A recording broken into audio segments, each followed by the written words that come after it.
Ladies and gentlemen, boys and girls, dying time is here. That's right, we're still talking Freddy's Dead, the final nightmare on Kill by Kill.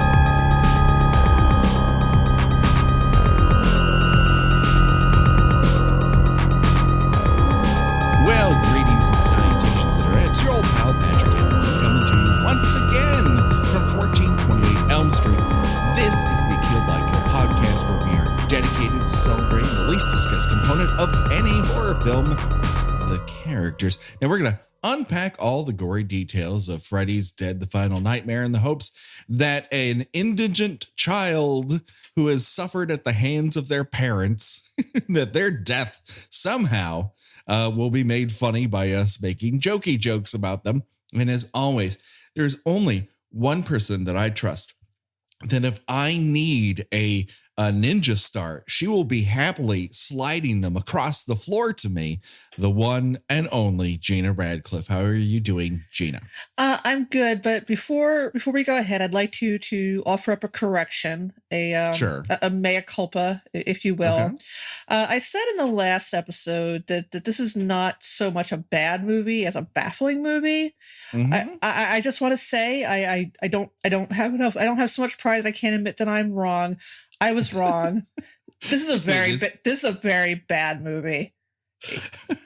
Yeah. I want to go back in time. I want to build a time machine so I can go back to 1991 and stop teenage Gena from paying to see this. It is bad in a different way than 5 is bad, but the second half is not a tremendous improvement, and it gets weighed down by all sorts of plot machinations that I am not sure adds to the repertoire of Freddy Krueger or his character or the mythos. I mean, we're explained a lot of things, but Gena, does any of it make him scarier or cooler? And it does not. And one thing that the Nightmare on Elm Street movies did not lack from was a lot of references to incest. Yeah. And I think, after the third or fourth, give daddy some honey, come to daddy, and my skin had crawled off my body and floated out of the room. You can do, a grotesque movie in which someone is tormented by the ghost, if you will, of a parent who has molested them. You can do that. It's not going to be an enjoyable movie, but you can do that. You can't do that in a movie where 30 seconds later someone's making a wisecrack about something. It's really uncomfortable. It's a little gross. It's a little bit disrespectful. And I think that, they're trying really hard for this is a no holds bar, super edgy Nightmare on Elm Street. I'm like, I don't want that. And apparently, from what I understand, so this is something we can look forward to, that the remake is all that. It's very incesty and it's like very child molesty and pedophilia and I don't want any of that. It is already a hard line to toe, right? Because we've said this from the very beginning, that the concept of having Freddy Krueger be this child murderer who was not convicted and is a victim of street justice, that a bunch of parents became Batman for the night and lit him on fire because they wanted to protect their children. Okay, like that is a morality play at work here. And then you could add in the concept of, well, maybe what if he was innocent, and then, but the death curse haunts them still, right? You could sort of get that cropsy thing from the burning happening. Or you can have him be a child murderer who, just because they took him out and the death curse grudge exists, that he has come back to finish the job. While it is, disquieting, it's not disqualifying as a concept. When you take it to this level, where you state to the audience, well, I wouldn't have killed all of those children if my own child, who witnessed me murdering her mom wasn't taken away from me. I wouldn't have did all them child murders. Is like, it doesn't, how does, what? Yeah, don't humanize him. Don't humanize him, and then you have him continue to make references to child molestation and how much he enjoys killing, and then you go through this little walkabout of his life, and you see him torturing animals, engaging in self-harm, and it's just like, what are you even doing here, movie? Yeah, it is confused. It is one of those things where, the great, what if, everyone, likes Darth Vader, but what if I told you the reason he became Darth Vader? And it's like, I don't care. I just like Darth Vader. I mean, I don't like Darth Vader. He's cool to watch be a bad guy. But I don't want to know the inner workings of his emotional state. And on top of it here, we don't get real inner workings of Freddy Krueger's emotional state here. This is all presentational. The sequence in which he is brutalized by his father, or Alice Cooper, the outside father, or I guess the adoptee. Who knows? We're never told who Alice Cooper really is, because he's obviously not one of the 100 maniacs, nor is he Ghost Nun's husband. Again, so much is explained here, but then the explanations need explanations, so they're not very satisfying. But he walks in, like, once Alice Cooper is involved, you've lost me in terms of trying to keep things on track. It's a celebrity cameo. The only time it has worked is Prince of Darkness, and that's because every part of Prince of Darkness is disquieting, and it's a meditation on media. So that's a component where John Carpenter is juxtaposing your wants and needs and playing with your mind. And here it's like, hey, wouldn't it be fun if we got Alice Cooper involved? And everyone said, yeah, sure. And then they made a call, and Alice Cooper's agent said, sure. And now he's in the movie. Yeah, I was exactly going to say that it looks like a lot of the decisions in this movie started out with the phrase, hey, wouldn't it be cool? Mm-hmm. Like, wouldn't it be cool if we put this kid in a video game? No, no. That Not is the this long. dumbest sequence in the entire series. It turns into, like I said, it turns into a Scooby-Doo sequence, which is fine if not 10 minutes later you have someone remembering her father molesting her. And it's just like, these are like two not great tastes that go even less great together. Yeah. Every part of this is some element where the two halves of the idea just rub against one another the wrong way. And if you're like, let's take the gag of the townspeople talking to invisible children, right? So the idea is they're so mentally broken that they hallucinate that these children are there, which can be tragic or it can be a joke. And this movie thinks it's both a joke and creepy. And because it thinks it's both things, neither is true. And it just works against its own purposes. And it's not that the people involved don't care. And it's not that they don't have any technical skill. It's that they've chosen two paths to walk equidistant from one another. And they end up like Jean-Claude Van Damme stretching out between two semi-trucks. And then one of them goes, I'm going to Denny's. And JCVD hits the concrete. And that's this movie. Well, I think it's also a lot, a lot of times when movies don't work or they flop or they get resoundingly terrible reviews, the filmmakers will go back and say, oh well, I actually meant that to be funny.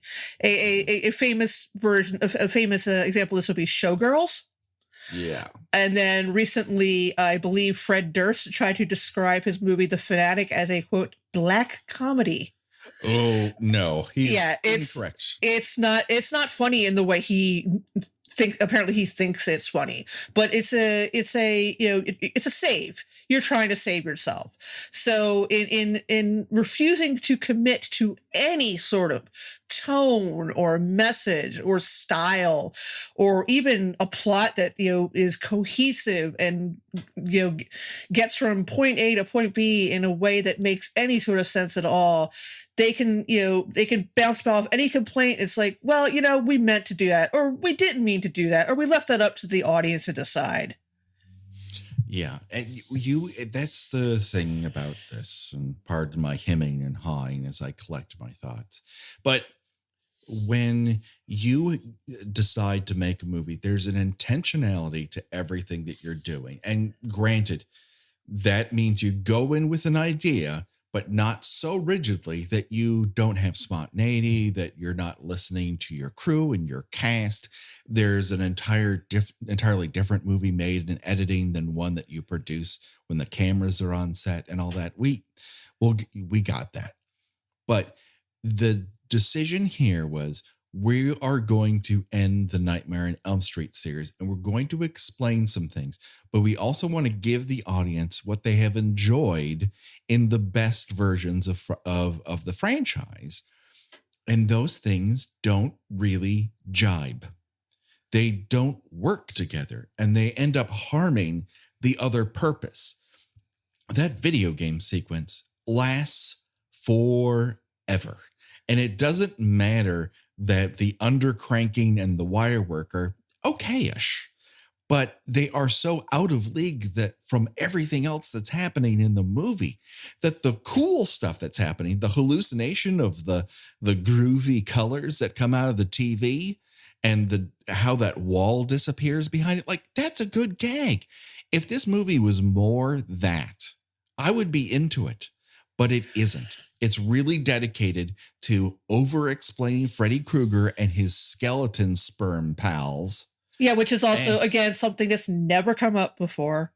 No. One thing that really, a twist, I guess you want to call it, that really genuinely aggravated me, like way more than I should be aggravated for this stupid movie, is after John Doe and Spencer and Carlos have died, for whatever the fuck reason, it's never explained. Suddenly nobody can remember them. Yeah. I don't even understand what that's supposed to mean or what significance. All I know is that's something that's never happened in any of the movies before. Yeah, I don't know what exact plot device service, because they're only unaware of them for a grand total of a day. But is the goal there to make Yaphet Kotto and the other characters seem crazy for remembering them? Or is it just to demonstrate that Yaphet Kotto has more control over his dreams, so there is a way to countermand it, but it's not something that's then used by the characters who learn this trick? But dreams and memories have nothing to do with each other. Just like, when they're back in the house and John Doe has, what is the blonde girl's name? Is it Tracy? The blonde girl? Yes, Tracy. Yes. He needs to go rescue Spencer, who is stuck in this dream, and he's being treated like a character in a video game. He tells Tracy that she has to knock him out. That's not what sleeping is. Yeah. Sleeping and being knocked out are two entirely different things. I would agree with you. And she even, she's trying to convince him somehow, like, I was taught a different way. And then he's like, knock me out. So she does. And then she's like, oh, I showed up in your dreams because I can concentrate really hard. It's like, but then no one uses that again. I just don't understand how this script was built. Everything seems to, like, they set something up and then it doesn't matter again. And is it meant to zig when the audience thinks it will zag? Because no one in the entire audience who's been paying attention thinks that John Doe is the child of Freddy Krueger with the exception of John Doe. And as an audience member, I don't think I'm smarter than this movie. The movie is just bad at hiding things. Right. Yeah. And as you say, they put down a lot of stuff and don't pick it back up again. Like I'm wondering, assuming that Freddy is actually dead, does that mean that whatever spell, I guess, that he's put these parents in Springwood, is that broken? Do they stop looking like weird carny trash? Why is there an artificial barrier around Springwood to begin? Why do we never see him interacting with them? I mean, and again, what is this hold he has over them? If he can't enter the real world, then how does he have some sort of psychic hold on these people? I don't know. Because it's posited that they've been driven insane by the constant deaths and suicides of children in the town, but they all suffer the same syndrome. That's not really how crazy works. That's not how anything works. I feel like this is going to be a constant complaint-a-thon, but unfortunately, the movie hasn't left us with a lot. I mean, if you want me to go into detail about how terrible that video game sequence is, I will, but I don't think it's a benefit for me to nitpick it. Like, yeah, it is dumb that no one taught Robert Englund how a joystick works, that you don't have to use one extended finger at a given time to make things happen. That's not how human beings in 1991 played video games or ever. But also he during that entire sequence, he keeps addressing the camera, and I do not need Freddy Krueger to break the fourth wall. But then he doesn't do it at any point after that until he explodes and then comes out of his own mouth and re-explodes again. Which that's some straight ripping off Jaws 3D, man. I know. It really, well, that is the other thing that I feel needs to be addressed. And we brought it up briefly in the last episode, but it is a legit question. Was this entire movie meant to be in 3D? Because so much of it has different planes of action and people are poking at you throughout the entire movie. And then at the very end of the third act, someone puts on 3D glasses and everyone's like, everyone slow down. Don't move the camera. Hey, look, my hand is going towards the camera. It's kind of like, but you had all that shit throughout the movie. Why are you just now acting like it's a 3D movie? The whole thing would have been 3D, and it probably, at least for the audience, would have been a lot more fun, a la Friday the 13th 3D. Because the best thing that's going in there is that it's poking at you. Well, I mean, I think the funniest part of the whole movie is when Yaphet Kotto gives Maggie the glasses, and they're just straight comic book style 3D glasses, and he's just like, yeah, put these on. They'll help you in your dream world. It's like, sure, okay, makes sense to me. I mean, it was like out of that 3/4 to camera, almost as if he's telling the audience, because that's what he's really doing. Yeah, it's here. It's time, ladies and gentlemen, put on your 3D glasses. And I mean, I just picture like a bunch of rejected scenes where he gives her like a pair of like X-ray specs, or like a pair of those glasses where like the eyes come out in the springs, and like, here, try these on. They have special powers in his world. Yeah. Let's talk about some other unfortunate things in this movie, like Johnny Depp's cameo. Yeah, credited as Oprah Noodle Mantra, which, okay, that's clever, I guess. His hair has an amazing ability to stand off the top of his head. It really is. Oh yeah, he walked off the set of 21 Jump Street, and went right to film this cameo. And for a very beautiful man, yellow is not his color. No, it's not. Doing nothing for him, which makes me wonder, like, who decided this movie needed to be this green? It is so sickly green, and it is a very distinct choice. In the Krueger basement, everything is green for a very distinct reason that I can't quite decide, other than the fact they wanted it to look gross, I guess. Yeah, everything's got this like layer grime on it, like the teen center or whatever it is, the hospital for the teenagers. I mean, that looks like some sort of like William Friedkin's 70s like police station lobby. I was really looking hard. I was hoping, right, that somewhere on this van, somewhere in this decrepit teen center, there was awesome graffiti. And I was disappointed. I didn't even get great haphazard graffiti. There was the band logo for Sepultura. It's just as good as it gets. Oh God. Oh man. Sepultura, the band everybody confuses Pantera.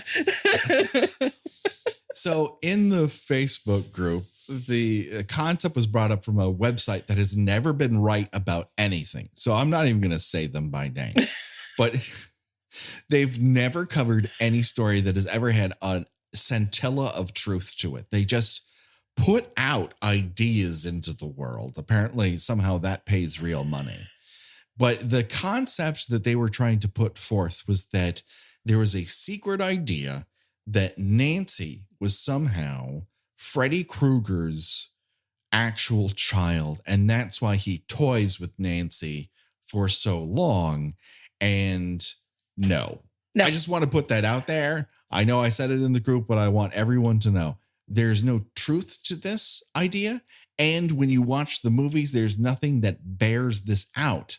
And we see how he would treat a daughter in this movie. And really, it's no different than Nancy.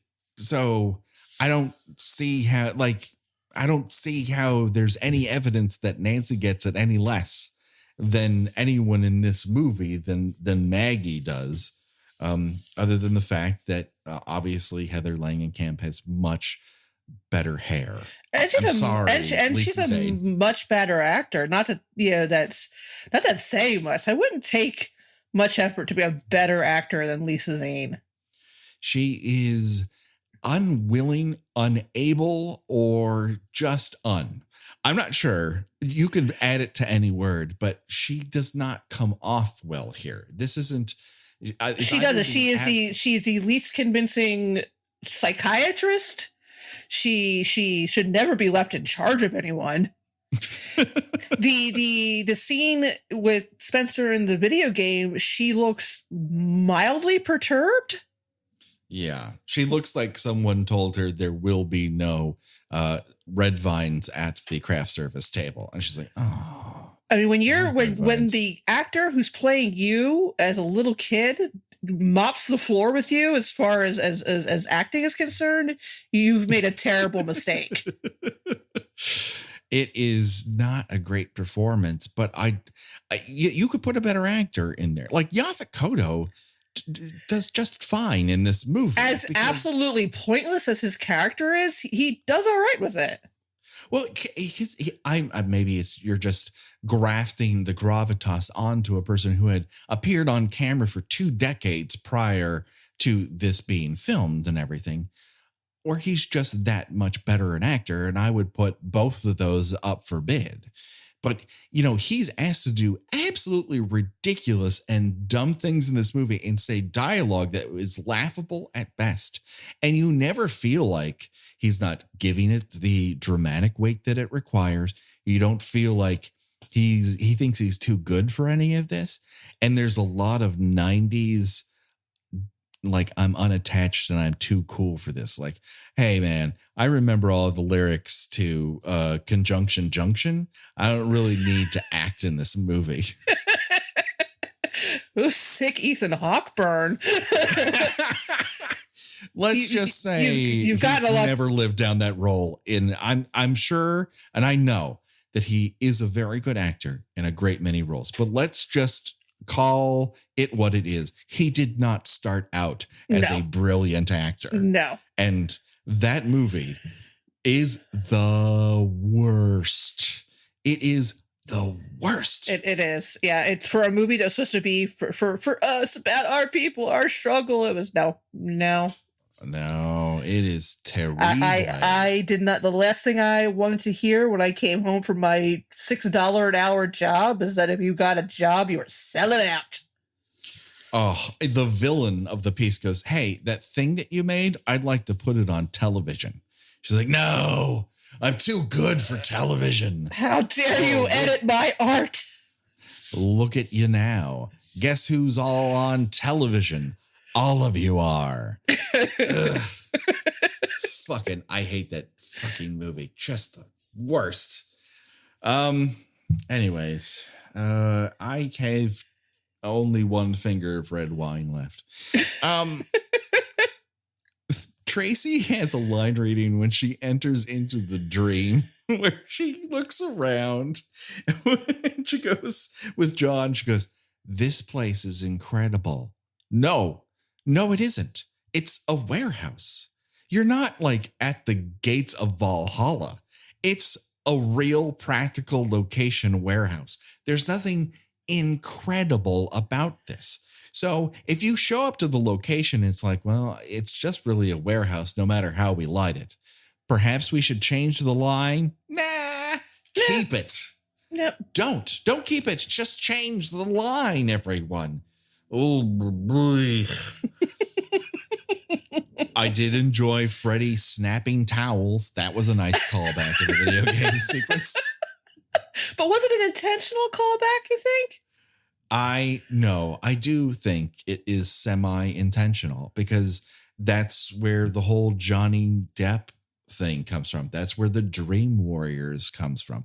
This movie is referencing all the other movies. Later on in the movie, when John Doe goes, "It's not a boy," they're directly referencing the "it's a boy." Yeah, and the way that line is so awkwardly written. I mean, he knows it's her, right? That the Freddy's actually talking about her. So yes. Why doesn't he say it's you? Well, you know what? Would you Looney Tunes it onto a bed of spikes from an unbelievable height? Tell me how well you do communicating, and then we'll talk. I mean, it's not a boy. Well, okay, what is it, a zebra then? I mean, what a weird way to you draw out a mystery that is really stupid and is not very mysterious because they already heavily telegraphed from the beginning that it's her. So if that's trying to be a shocking reveal, they did that very badly. They really did. Speaking of things that were done very badly, the line reading of "Spencer's gone, I couldn't stop it" probably needed a take two. Yeah, there's a lot of the line readings in this felt like one take. Like, you know, we only have this we only have X amount of film. You know, do you try to get this right on the on the first shot, and if not, don't worry about it. No one really cares about the dialogue and these things. And you know what? That's fair. No one really. When you go to see a slasher movie, dialogue is generally not high on the priority list. That being said, there's not a lot much else going on in this movie. Everything is the lead up to this interminable 10-minute, Freddy Krueger's misty watercolored memories. Where you get to see a little kid torturing an animal in glorious 3D. Oh, yes. Again, I mean, I guess Avatar really was a revolution in 3D technology because it didn't spend the vast majority of its playing, dividing time just watching people poop or squeezing out dry eyeballs. Or watching a fifth grader hammer a guinea pig to death, or watching Alice Cooper half-heartedly hit someone with a belt. Yes, over and over and over again to no effect. And he's just like too busy to notice. Why does the camera linger on this for so very, very long to no benefit to anyone? And young Freddy, for whatever reason, has howdy doody red hair. That was unexpected. Teenage Freddy looked a lot like Rorschach in Watchmen. It was charming. Yeah, he's got an interesting look.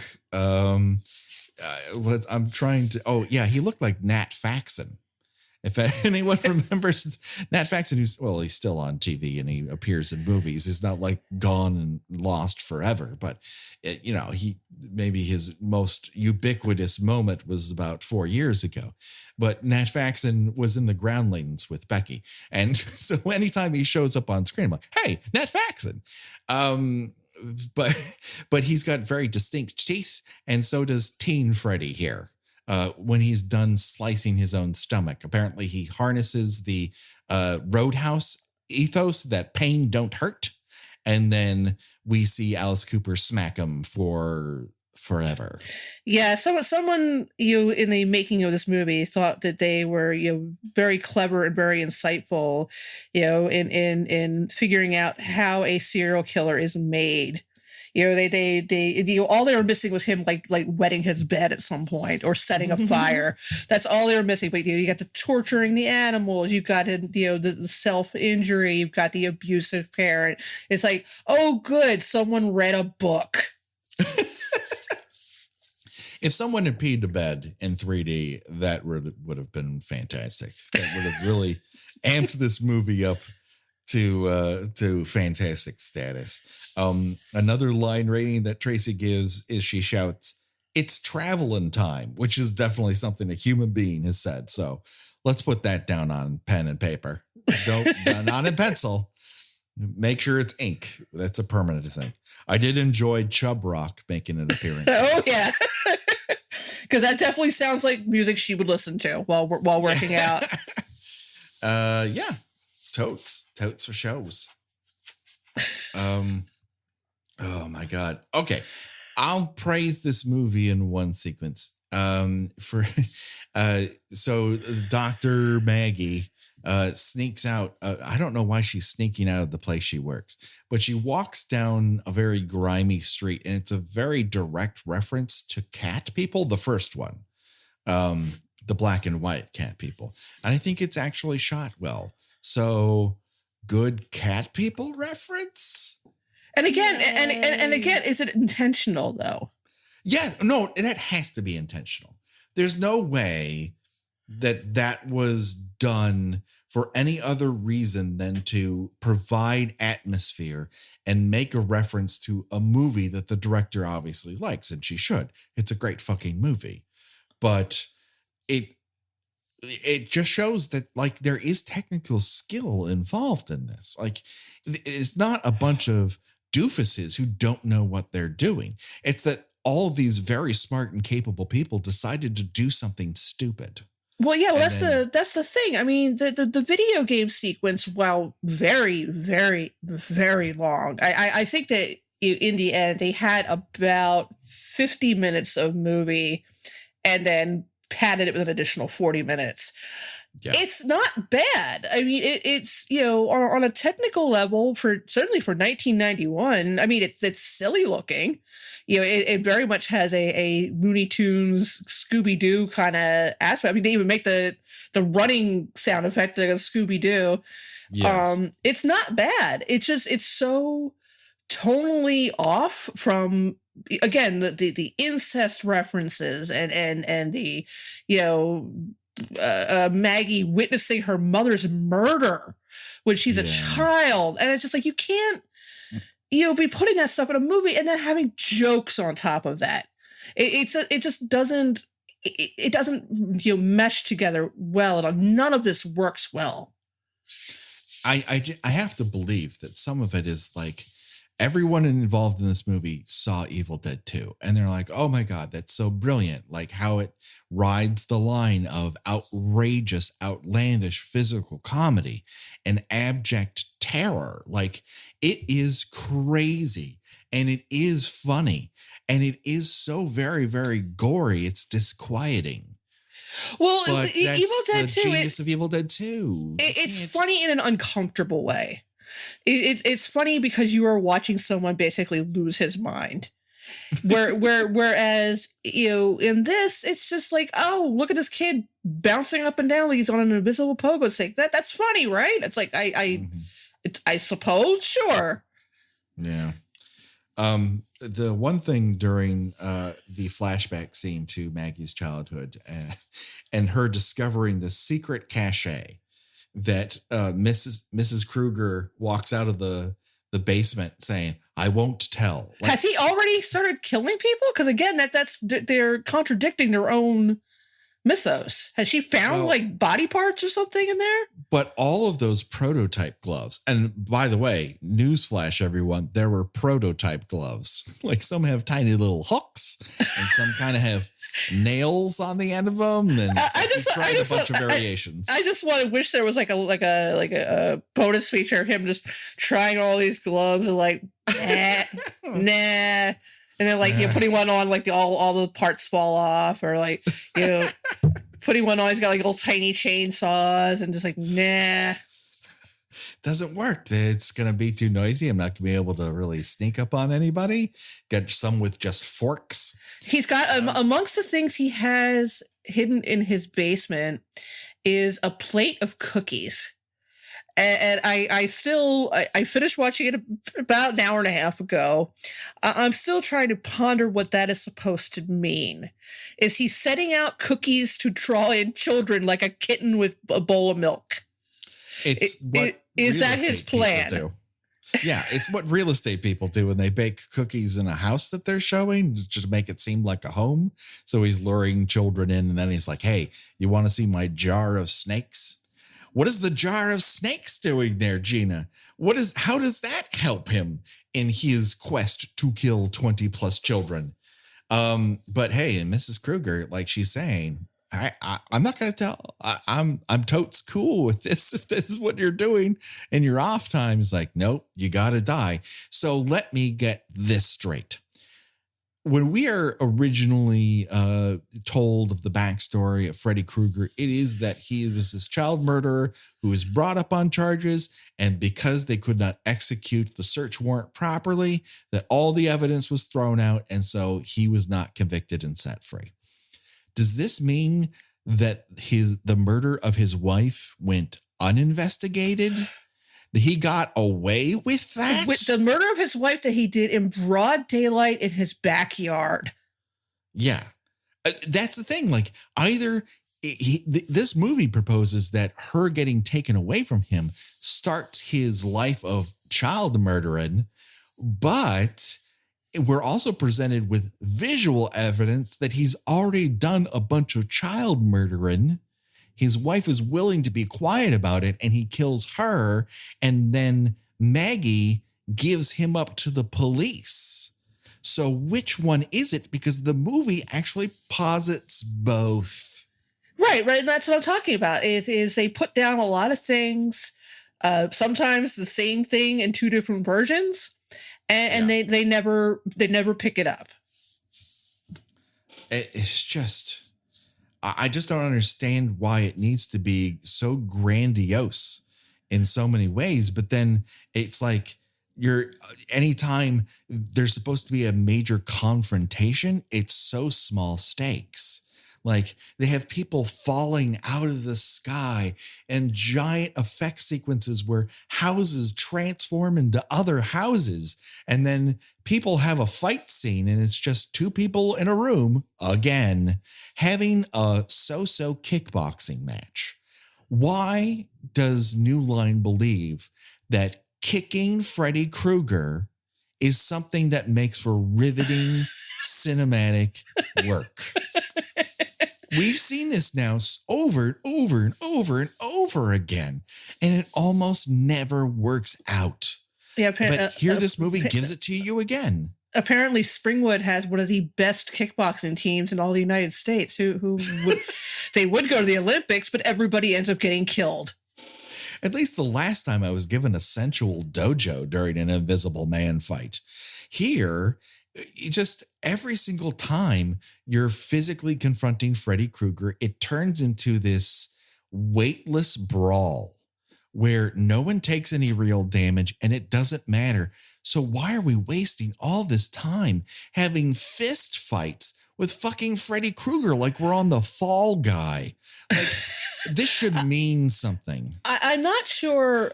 And you're right. Yeah, it is a running thing where people are so terrified of this monster that can visit you in your dreams. And if you die in your dream, you will never wake up in real life. And yet everybody ultimately engages in very close hand-to-hand combat with it.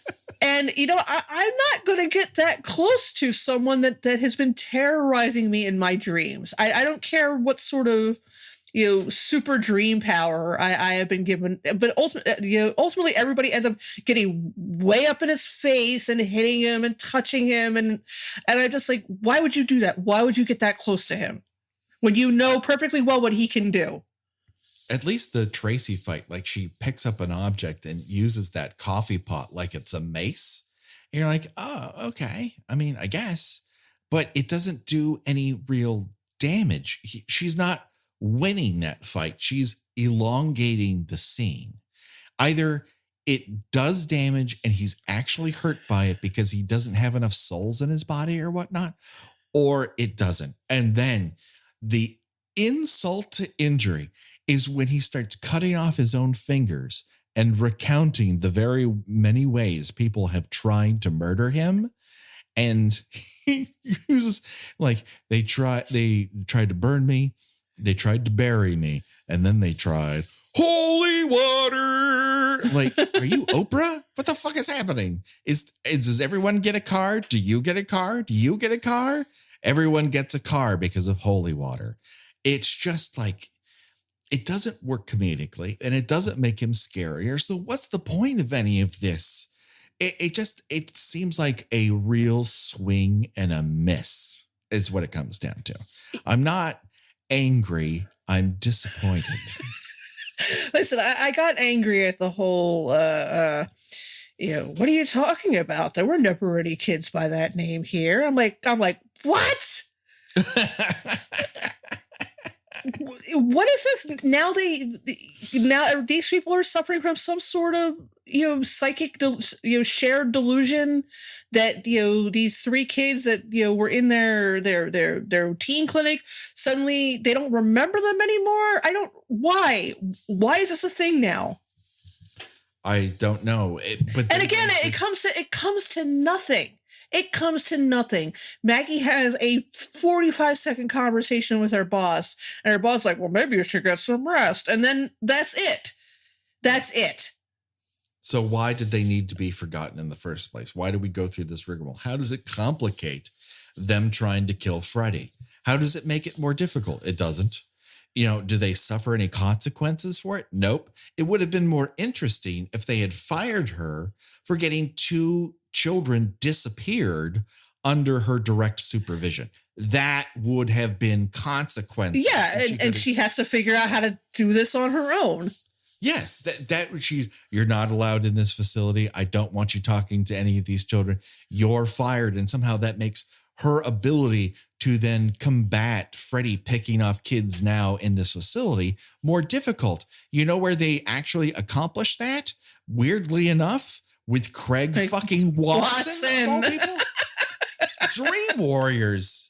So they're like, I'm gonna zig when that one zagged, but it doesn't make the movie better, and it doesn't make the plot more. You're not like, oh, how is she gonna figure this out now? No one thinks that because you're so baffled by every other decision. I've got a couple questions for you, Gina. Okay. The first one is Yaphet Kotto's office, does he have so many rugs in there just because he enjoys rugs, or he's actually filming episodes of MTV's Unplugged at night? Well, he probably playing a counselor at an inner city teen center probably doesn't pay very well. So I would assume that he gets a little extra cashola by renting out his office space in the evening. Which is better, the Jason X brain sequence or the Freddy brain sequence? Oh God. I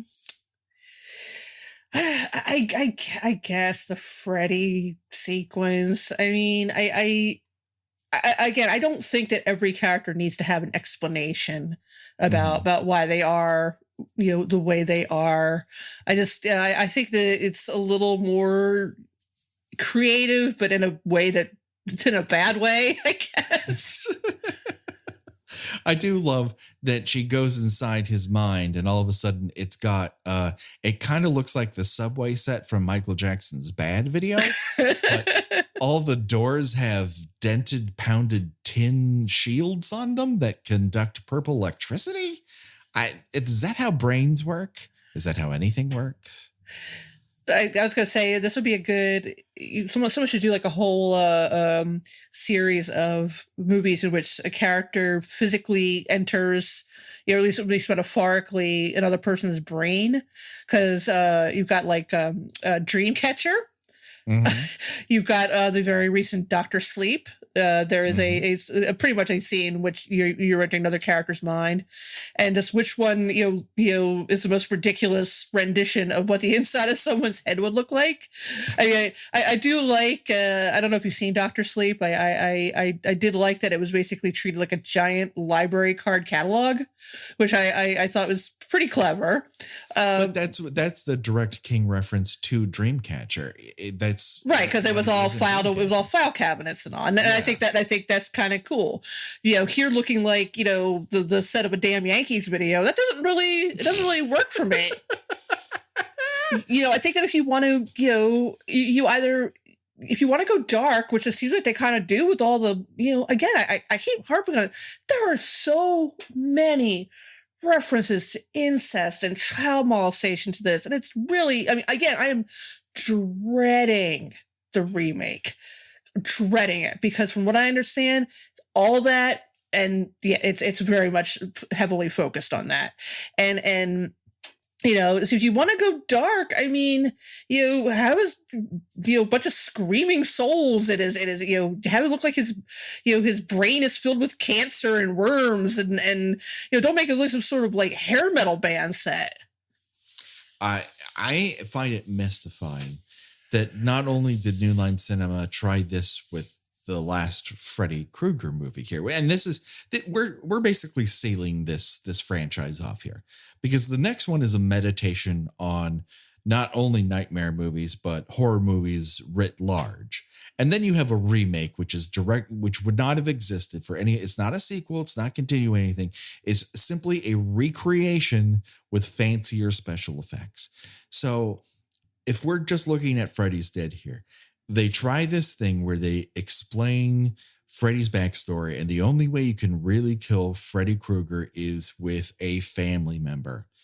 Fast forward a couple years later, they get Jason Voorhees rights. They can't call it Friday the 13th, but they can make a Jason movie. So we get Jason Goes to Hell, and they basically remake Freddy's Dead. Only they've taken out the Looney Tunes element of it, and they've inserted the Terminator in its place. Now it's gone from green to blue, but we still get this. The only person who could kill him is a family member. And all like an unnecessary mystical backstory that he returns over and over again, even though that is not how we've ever seen him work or operate. And then they go through his brain in Jason X and we get it again. Like they are obsessed with this idea and it never turns into a good movie. And of course they did it with Halloween too. I watched Halloween 2 a couple weeks ago for the first time in a long time. And it never occurred to me when I'd seen it as a kid that they're being related makes no fucking sense whatsoever. It makes no sense. And I had my problems with the 2018 reboot, but the best possible decision they could have made was to just, remember those other 8 movies? Yeah, fuck them. They never happened. Just forget it. She's not his sister. She doesn't know him. She was just some dude she had the bad luck to run into one night. None of this thing where he's, part of a cult. There's no niece. Well, there's nothing. This is all that just gone. That's forgotten, because it's just, I had so many questions about why they did this and how this was supposed to work. Where the hell was she when the parents came home and found him outside the house? She would have been a baby. Yeah, I don't. And it's just like, there's so many, there's never been any movie that has been, television movie series that has been improved upon by creating a familial relationship between characters that was not there from the beginning. It is probably among the cheapest of writing gimmicks. The one of my favorite parts of that Carpenter version of Halloween is that the movie tells you why he becomes fixated on her. Because she shows up at his house. Yes. That's it. She has the bad luck to drop off a key at his house. It is the two people that he encounters, he then stalks for the rest of the movie. Like, it tells you exactly the point of that character from that moment on. Now, as to why he is so mystically fixated, who cares? It's terrifying because you don't know. You would never know as any of those characters. You would never go, well, if I could figure out his backstory, then I could use it against him. No. And no one ever does, by the way. No one who ever discovers this information then uses it against that person. It doesn't happen in this movie either. She doesn't learn something about his past and then go, I learned this. Now I'm going to use it against you. None of that happens. Yeah, I mean, her brow barely furrows when she realizes that she is the daughter of a man who has killed countless children. She's just like, oh, all right, I guess. I mean, unless I am misremembering or I didn't write it down or I blinked, at no point is she told in any of those flashbacks that the secret to killing him is blowing him up or biting his nose, because both those things happen and they're the most effective weapons against him. Oh my God. This ending sequence where did you notice when they're getting the ammunition? I mean, what kind of children are they putting in this teen center where they have throwing stars and a halfway house for ninja assassins and sticks of dynamite? And a statue of the Buddha for some reason. I assumed that was a bong, but was it? Oh, maybe. Weapon. Maybe. Okay. But it definitely looked like a statue of some kind. Maybe I've seen more statues of Buddha /bongs than most people, but that's what I assumed that to be. But again, it's one Buddha bong or statue and 1,000 deadly weapons, like almost as if this be the generation before the group that's in there now is populated by any of the gang from Death Wish 3. Like all they're missing is like going through the files is, all right, we got Slim, we got Jackknife, the Giggler. He never made it here.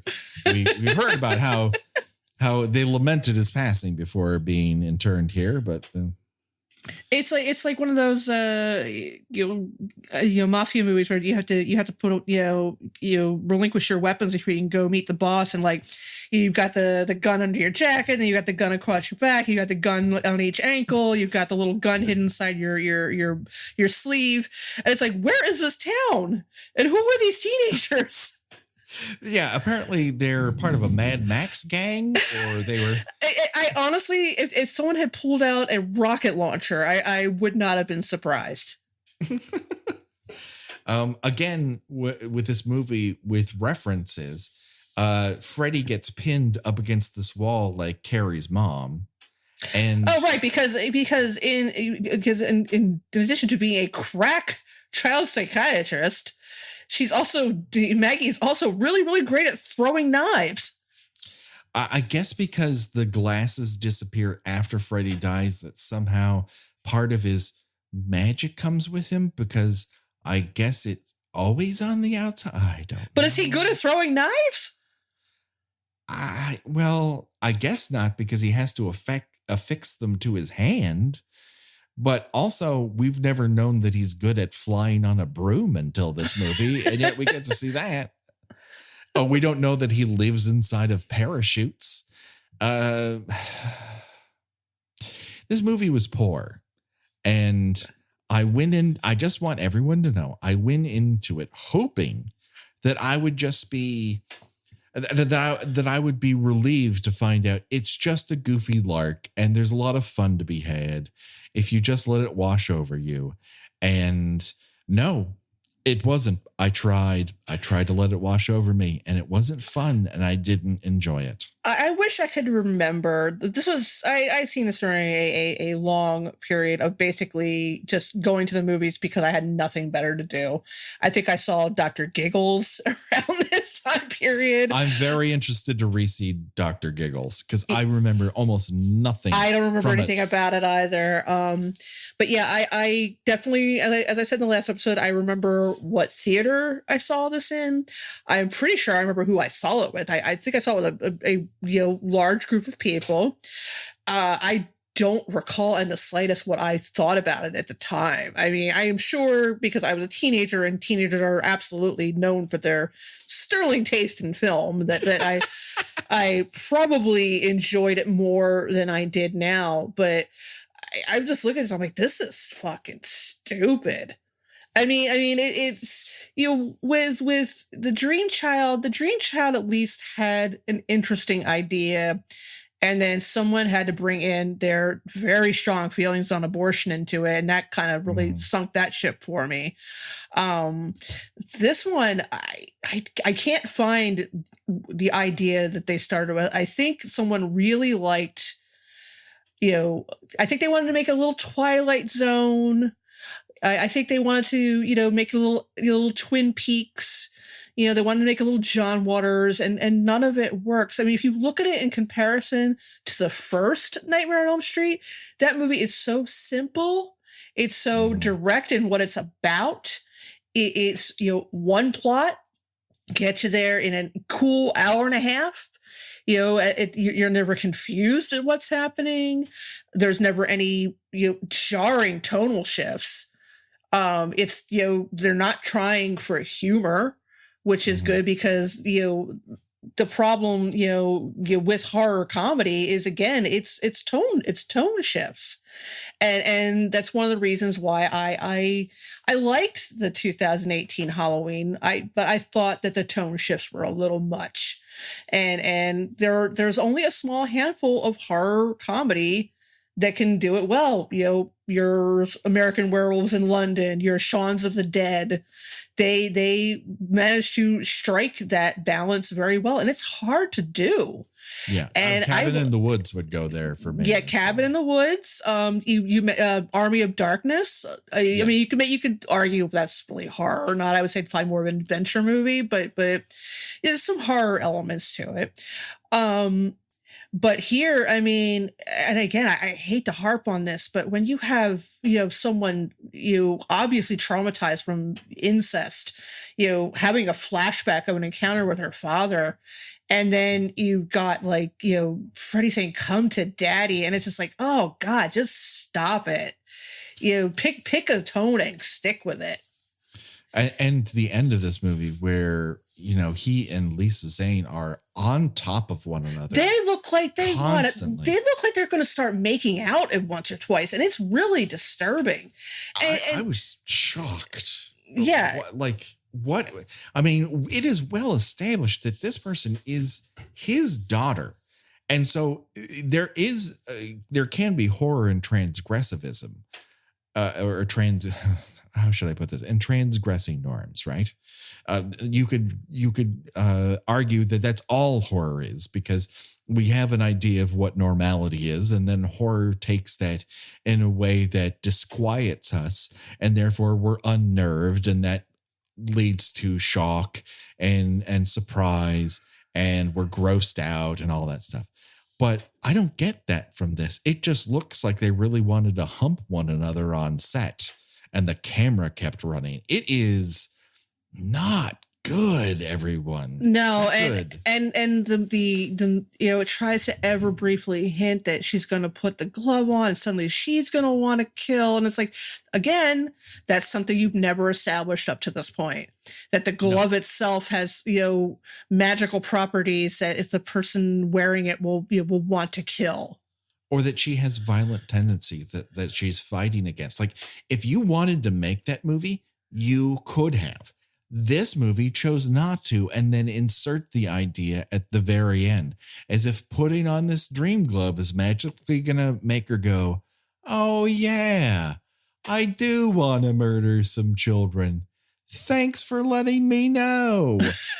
Like, is that what I'm supposed to be scared of? Is that what I'm supposed to be worried about? Because neither of those things occurred. Sorry, everyone. You could make a perfectly interesting, creepy movie about someone discovering. I mean, it doesn't even have to be. It doesn't even have to be Freddy Krueger's kid. It could be anybody who discovers that their parent was a murderer, struggling with their own impulses. You could make that movie, but don't be sticking fucking Roseanne and Tom Arnold in it. In the moo and the funny hat, and just you barging onto in front of the camera for 30 seconds. Don't have some sort of slapsticky children's movie video game sequence. Pick what you want your movie to be about and stick with it. And it's like they figured, okay, well, Freddy's such a wise guy that everybody loves. Well, we can't make him be too dark. Well, you could, because he is a child murderer. I can't state that enough. In that, despite how weird as an illustration of how weird American pop culture gets, that he became a sort of icon. I cannot explain that to you. I in watching these movies, I can't explain why you could get a Freddy doll for children, or why you had a hotline that you could call and listen to Freddy talk to you.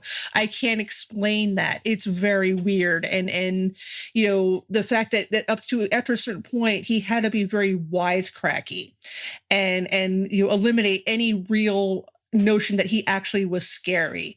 I mean, when would you say was the last time these movies were genuinely effective? I'd say Dream Warriors, honestly. That's the puppet sequence and the TV sequence. Even though there are some jokes involved, seeing that kid led by his own muscles and tendons down a hallway, it still gets me. Yes. Yeah. Like that. It's very effective because because it's dark. That's why.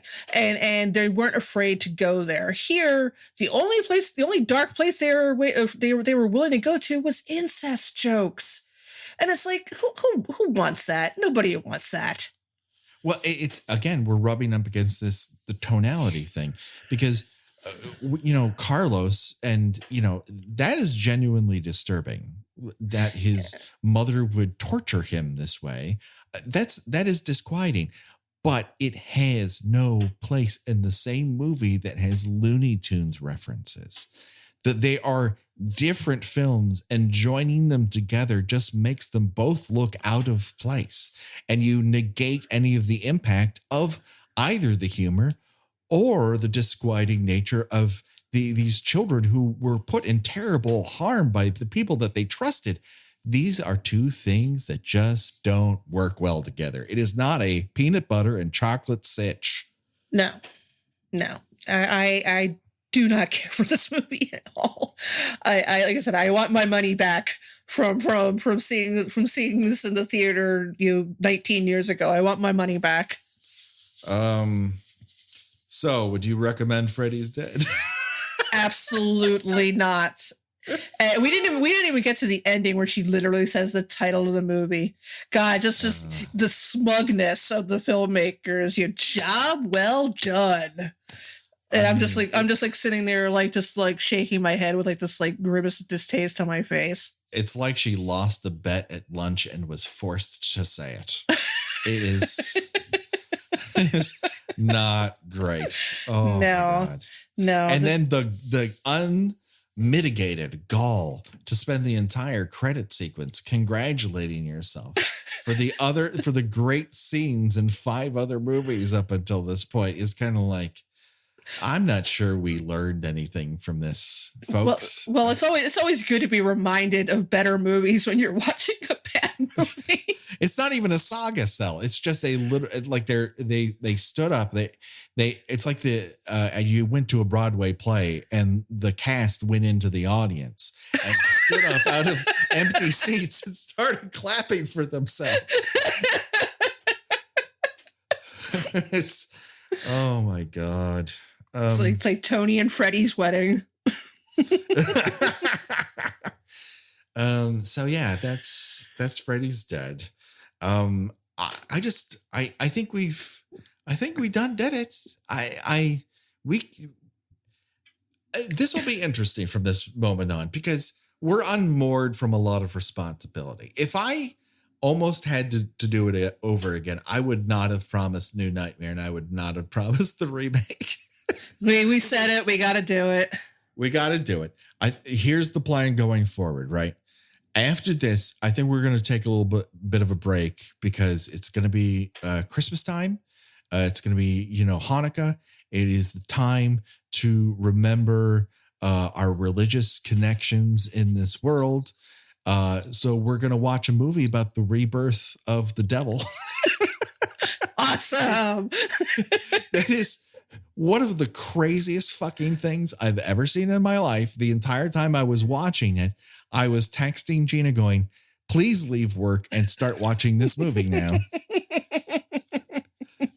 So I think that's going to be fun. I think we're going to break it up into 2. I'm not entirely sure. We'll see what happens there. We could just one and done it. Just to tell everyone how the sausage is made. We're definitely going to one and done New Nightmare because I don't think there's a lot of funny details to it. Like nothing really happens in it, as if I recall. It's a meditation. It is a tone poem. It is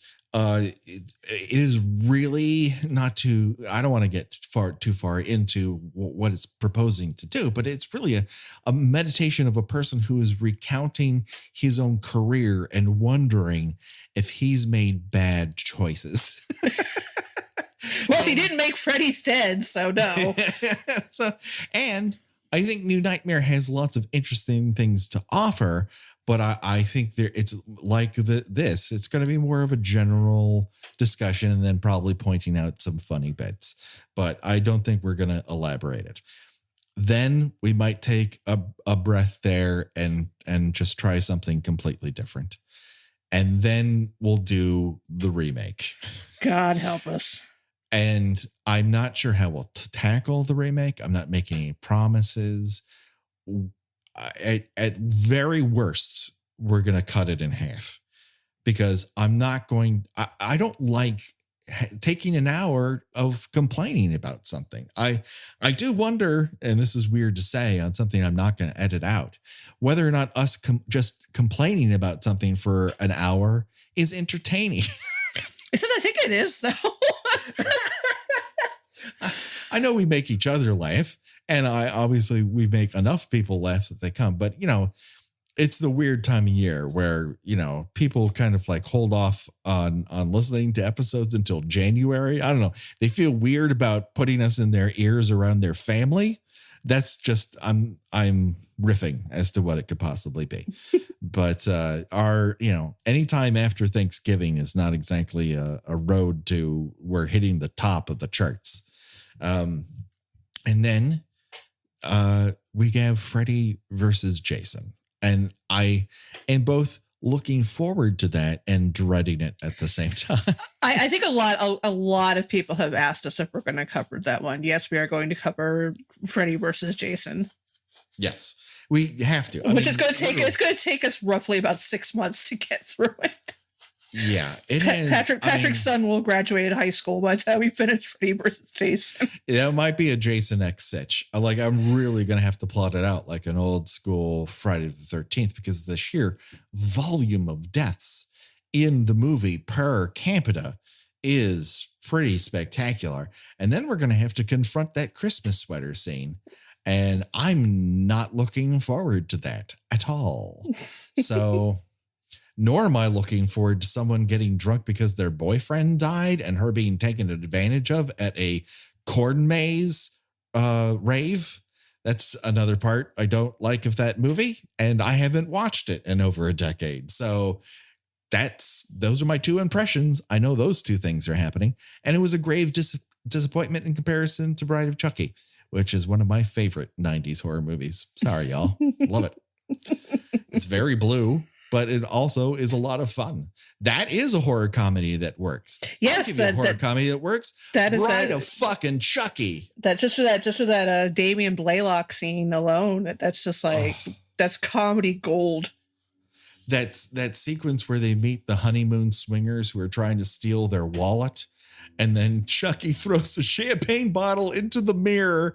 The mirror slices these two people to shreds in a waterbed. And it literally is an orgasm.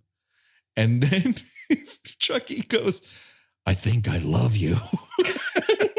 That is awesome. That is playing with tone. That is comedy. That is sex. That is, transgressive behavior. It is everything you want in this kind of movie. And I'm sorry, everyone, Freddy's Dead is not that. Absolutely not.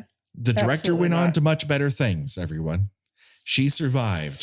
Thank God.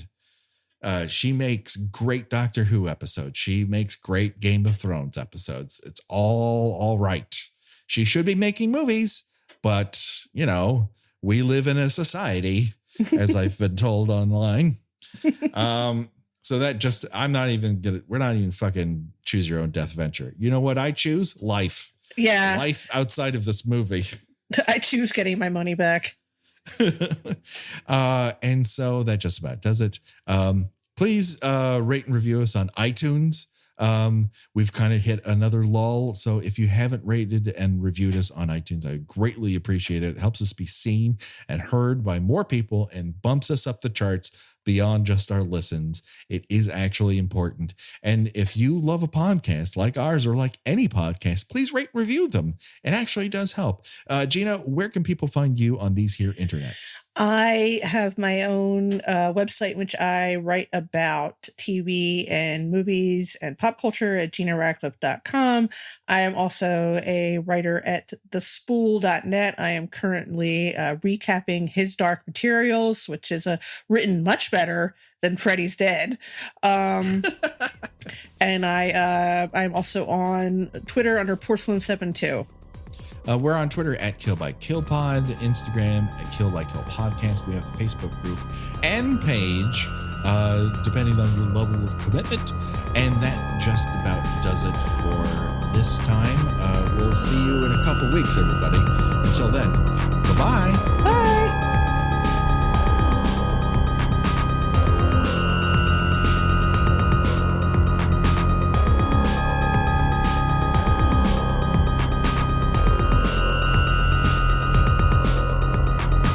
Kill by Kill is produced by We Write Good and is intended for entertainment purposes only. A Nightmare on Elm Street is owned by New Line Cinema. No infringement is intended. Kill by Kill's logos were created by Josh Hollis. Visit him at joshhollis.com.